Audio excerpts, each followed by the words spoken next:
Okay, we're going to take a look at three equations, three equations with three variables in them.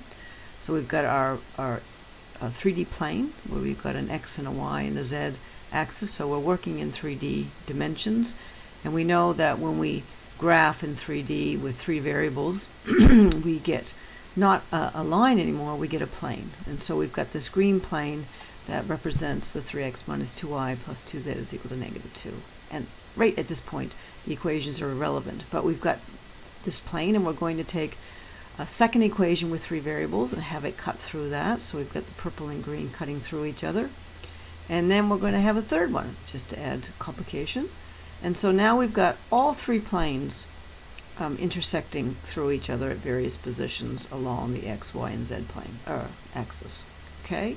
So what we're going to do is just sort of investigate what it means to have a unique solution for these three equations algebraically and graphically. We're just kind of looking graphically.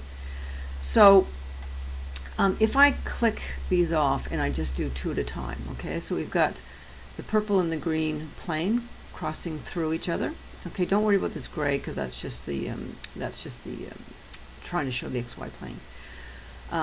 But if we ask the graph to show us where these two planes are intersecting, it will draw us a nice orange line, you see, through there. And that's just showing us that the green and the purple plane, because we're talking now about planes, intersect each other along this whole line here, right? So the whole plane is cutting through the other piece. So we've got this line of intersection, a whole line where if I just run this around a little bit, we can see that the green is basically intersecting through the purple in that particular position. Okay?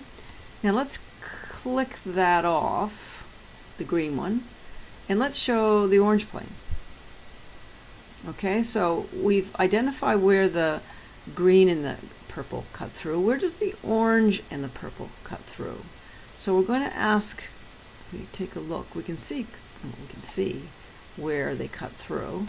Let's just identify that. And there it is.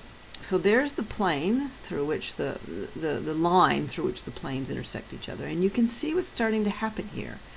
The line that we created with the green and the blue, that line of intersection, and between the purple and the orange, so green, purple, purple, orange, they're crisscrossing. Those planes of intersection are meeting at a point here.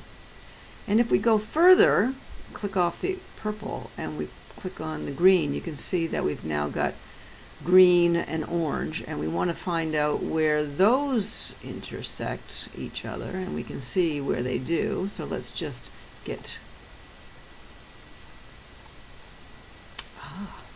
there, we've got that line. Now look what's happening. These three planes create lines of intersection. If I can I get there? You follow that line, and that line. They're intersecting in one common position. All three lines are intersecting at that point there. Oops. And so if I try to find that point, I think I can find that point.